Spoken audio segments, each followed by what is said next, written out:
Ya, Assalamualaikum warahmatullahi wabarakatuh.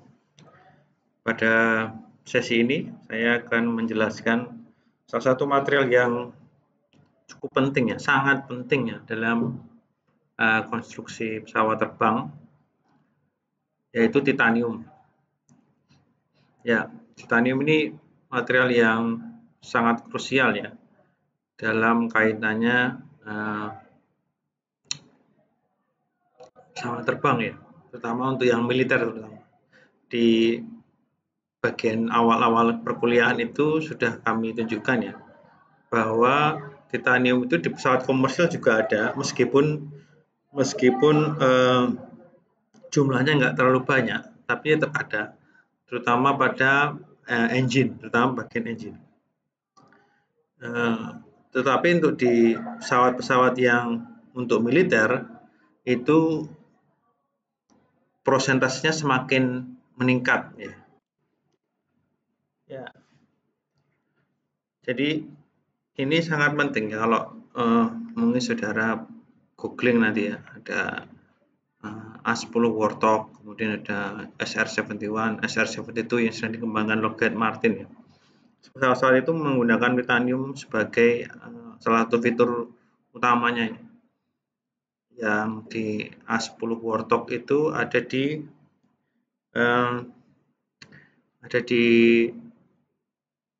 bagian tempat duduk pilot ya, karena 10 Warthog itu untuk close combat support ya. Close combat support itu kalau misalnya terbang rendah itu untuk memberikan serangan untuk menyerang pesawat pasukan darat. Jadi harus rendah. Karena rendah itu dia memiliki potensi tertembak. Maka di bagian bawah pilot itu ada semacam kapsul yang terbuat dari titanium. Sehingga pilot akan aman. Kemudian ada SR-71. Ini salah satu pesawat yang luar biasa ya. Kalau Anda pernah lihat film Transformer, nah waktu itu ada adegan, saya lupa ya, yang pertama atau yang kedua, kalau nggak salah yang kedua. Itu ada adegan di mana ada pesawat tua, kemudian dihidupkan jadi robot tua juga yang warnanya hitam, itu SR-71. Itu merupakan pesawat yang dikembangkan di era Perang Dunia Kedua kalau nggak salah, saya lupa. Tapi yang luar biasa adalah dia bisa menembus kecepatan suara sampai Mach 3 kalau nggak salah. Ya. Tapi setelah itu hanya satu tok itu, SR-71 hanya satu. Kemudian Amerika sekarang sedang membuat SR-72 yang kedua. Ini rumornya itu sampai Mach 5 kecepatannya, jadi 5 kali kecepatan suara, sehingga bisa lolos dari sistem pertahanan semua negara. Nah, ini perang sudah mulai semakin mengerikan ya, walaupun sebenarnya perang itu sendiri memberikan efek positif ya dalam pengembangan teknologi, karena semua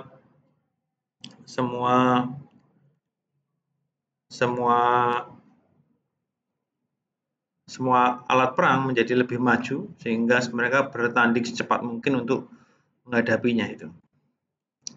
Oke, saya lanjut slide-nya. Oke.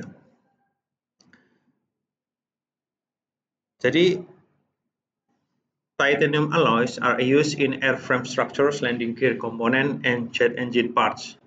Ya, sebagai airframe structure, sebagai struktur airframe, jelas sekali ini salah satu titanium itu sebenarnya bukan yang paling unggul di salah satu sisi ya, tapi dia memiliki keunggulan dari berbagai material dengan mengabaikan kekurangannya. Maksudnya gini, misalnya kalau terkait dengan kekuatan, titanium itu yang paling tinggi tidak lebih dari kekuatan paduan baja, tapi dia tidak seberat baja. Kemudian ada lagi dia terhadap aluminium. Terhadap aluminium kekuatan titanium ini di atasnya, tetapi memang belum seringan di aluminium. Tapi dari berbagai keunggulan tadi itu, dia memiliki beberapa kelebihan dari yang dimiliki oleh aluminium, baja, dan lain sebagainya. Sehingga menjadikan dia menjadi material yang lebih unggul ya. Ya, jadi Jadi itu kalau dibandingkan dengan baja karbon dengan kelemahannya berat dan rentan terhadap korosi, dia memiliki kekuatan bajanya. Tapi kalau dibandingkan aluminium, dari segi ketahanan korosinya sama, tapi memang lebih berat. Ya. Jadi sebenarnya titanium ini spesial karena dia memiliki kelebihan dari masing-masing material logam yang lain yang diambil kelebihannya oleh dia. Ya, dia juga digunakan di landing gear. Ya, sekali lagi landing gear ini juga terekspos dan memiliki ketahanan terhadap udara luar, sehingga harus material yang baik dan jelas adalah engine parts ya. Jadi titanium ini sesuai dengan yang tertulis di paragraf yang ketiga itu, kalau Anda perhatikan dalam tulisan ini, di mana titanium ini memiliki sifat mekanis yang baik ya. Nah, hingga temperatur 500 sampai 600 derajat Celcius ya. Kalau Anda perhatikan, titanium alloys also have good mechanical performance at high temperature up to 500 until 600 Celsius, which is well above the operating temperature limit in lightweight aerospace material such as aluminum alloys, magnesium alloys, and polymer composite. Fiber polymer composite. Oke. Jadi penjelasannya adalah dia selain kekuatan yang unggul tadi, dia masih bisa mempertahankannya di angka hingga 500-600 derajat Celcius ya.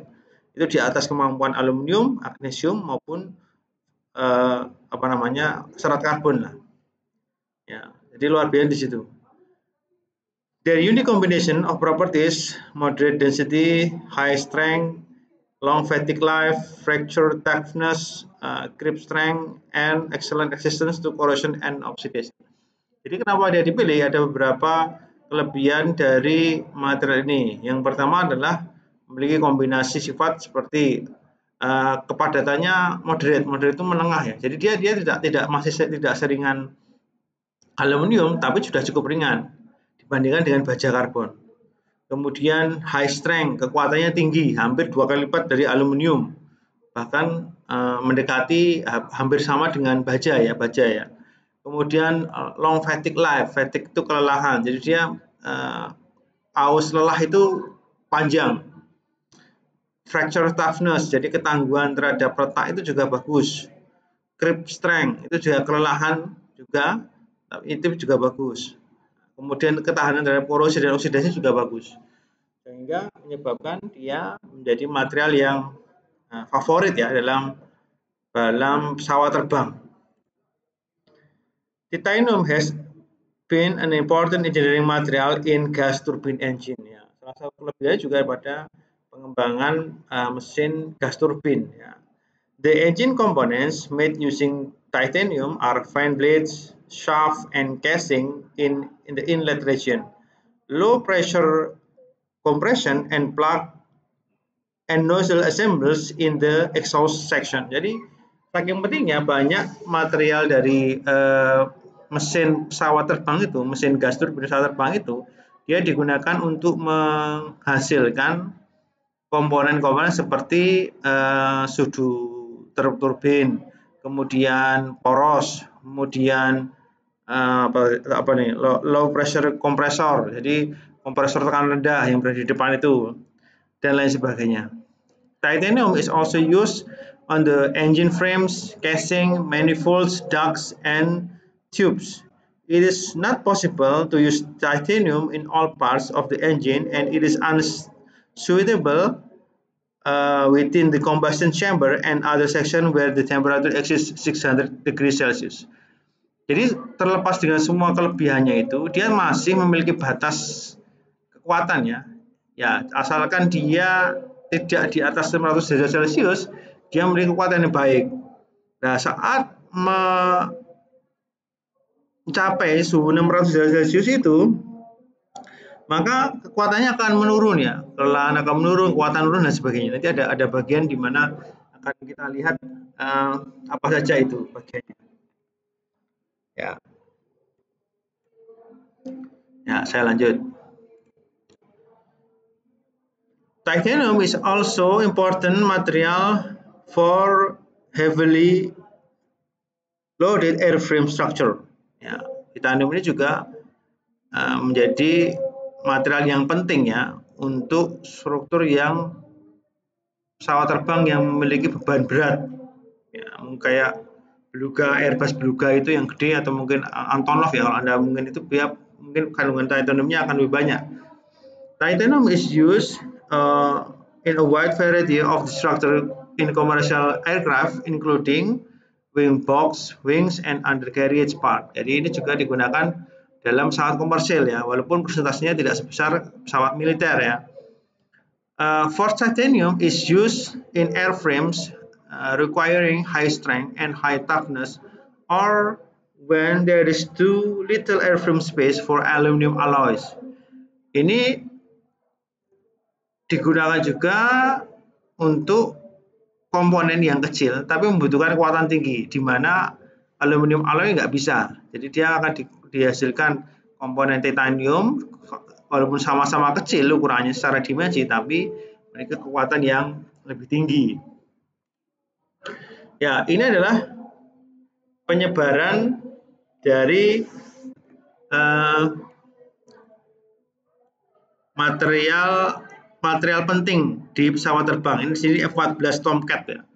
Ini kalau tidak salah digunakan di film Top Gun 1, 2 kemarin ada. Top Gun 2 kalau nggak salah ini digunakan di saat dia melarikan diri dari musuh itu sih, pesawat Tom Cruise itu.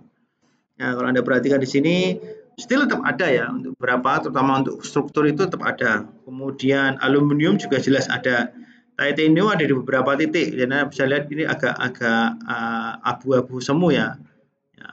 Kita lihat tutupnya, landing gear dan sebagainya. F-14 ini memanfaatkan titanium dengan sebaiknya.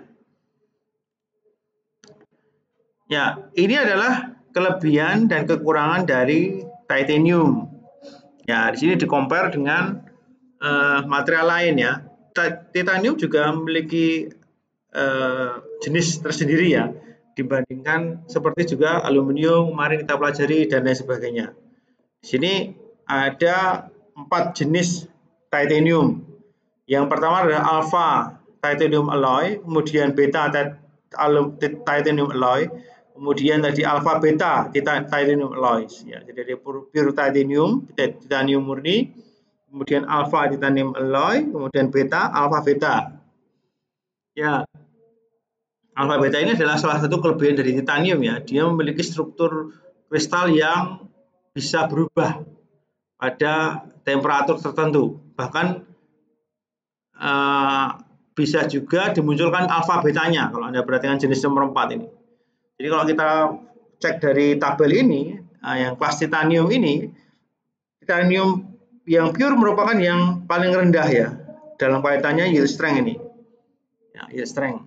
Ya, dia hanya di sekitar 400 lah. Ini seperti hampir sama dengan aluminium. Ya, tapi saat dia dipadu jadi paduan titanium menjadi alpha titanium alloy, ini meningkat jadi 800 sampai 1000.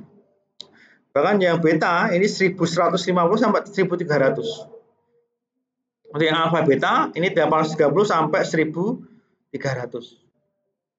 Kalau dibandingkan yang lain, aluminium 2024, 7075, Anda perhatikan ini masih jauh dibandingkan dengan titanium, apalagi yang alpha beta ini jauh.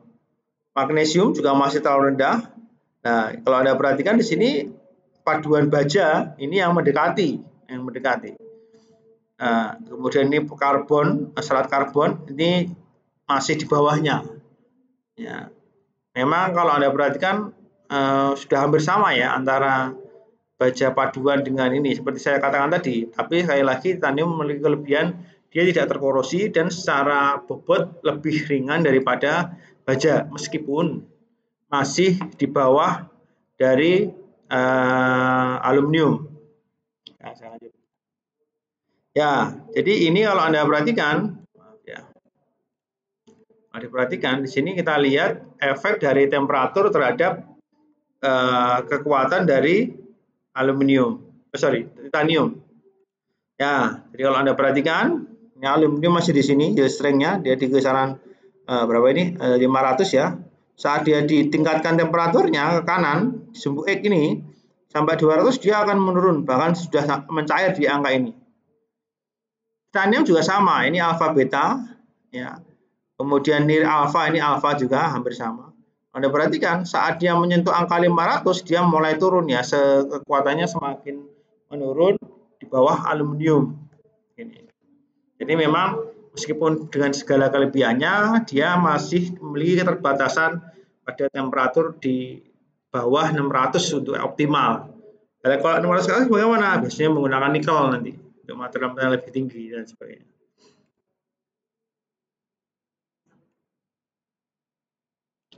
Ya,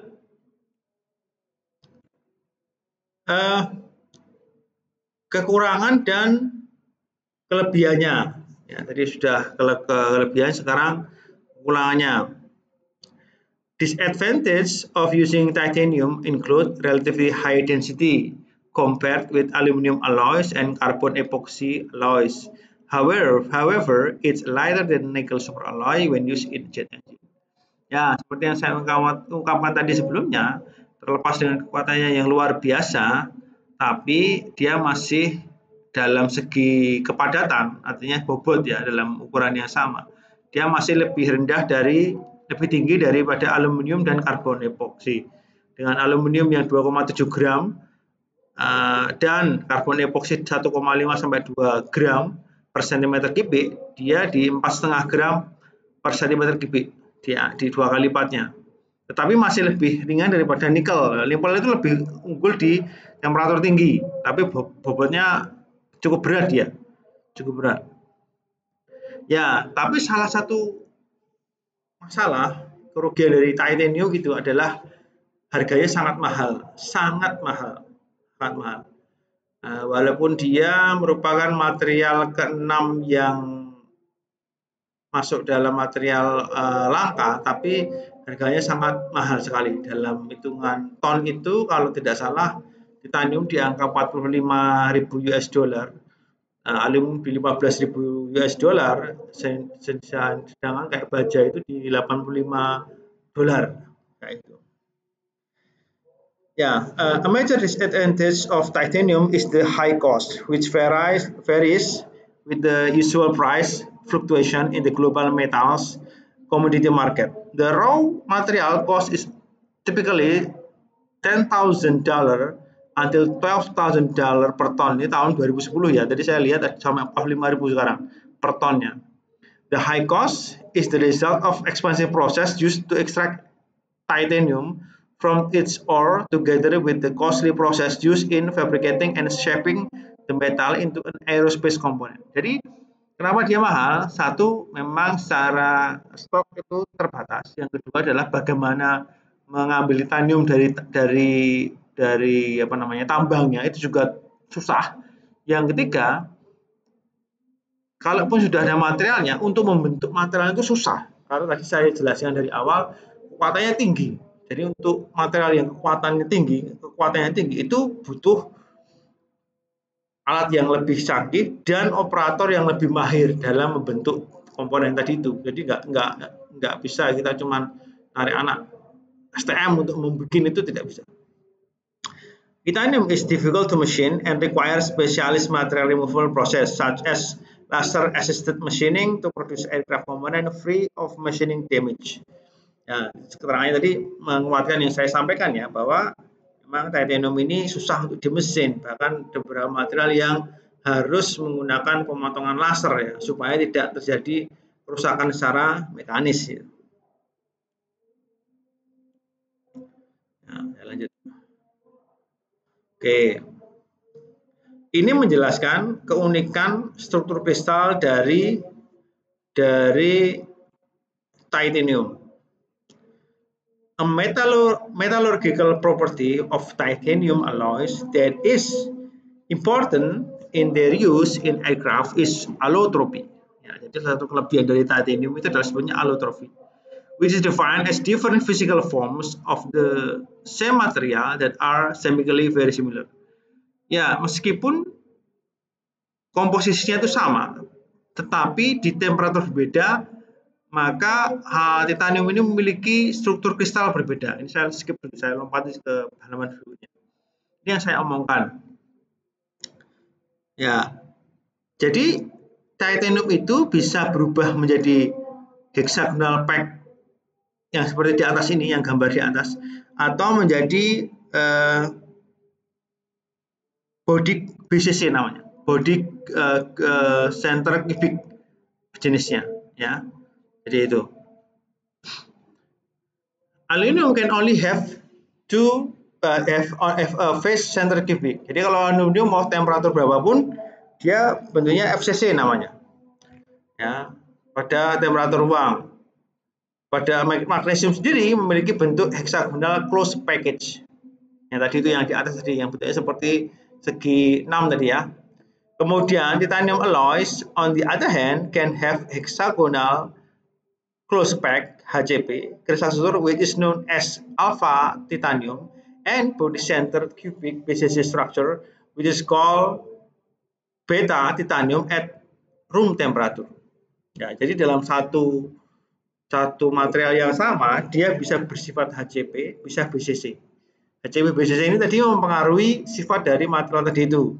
The chemical composition of both phase is virtually identical. Jadi nggak merubah, sebenarnya nggak berubah. Komposisinya itu nggak berubah.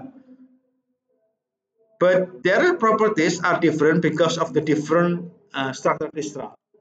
Jadi kalau nggak salah, yang ini itu yang alpha itu ada di suhu 800 derajat Celcius ke atas. Tapi yang ini di bawah 800 derajat Celcius kalau nggak salah. Jadi itu ya. Jadi bentuknya beda. Suhu kamar dia seperti ini. Ya.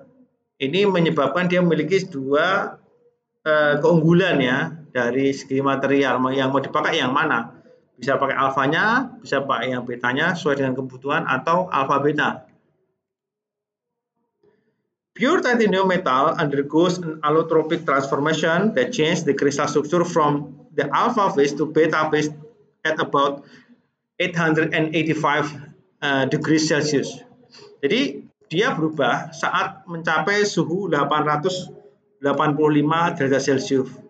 An allotropic transformation simply means the crystal structure changes when the material is heated above or cooled below a critical temperature called the transverse temperature. Jadi transverse temperaturnya itu di 885. Jika dia di atas itu atau di bawah itu, maka dia merubah bentuk crystal strukturnya. Ya. In pure titanium, the beta phase can only exist above the transverse temperature, and the alpha phase only occurs below the transverse temperature. However, it is possible for beta titanium to be stable at room temperature by the addition of certain alloying elements. Jadi, tadi saya kebalik ya, maaf ya. Yang beta titanium itu hanya ada saat dia di atas 800 derajat Celcius. Yang alpha titanium itu ada di bawah 800 derajat Celcius. Tapi yang beta itu bisa di-maintain di suhu kamar dengan menambahkan paduan yang lain, unsur paduan yang lain. Ya, saya kira itu untuk pengantar ya, untuk saudara-saudara untuk pelajari dari saya. Semoga bermanfaat. Saya tutup. Wassalamualaikum warahmatullahi wabarakatuh.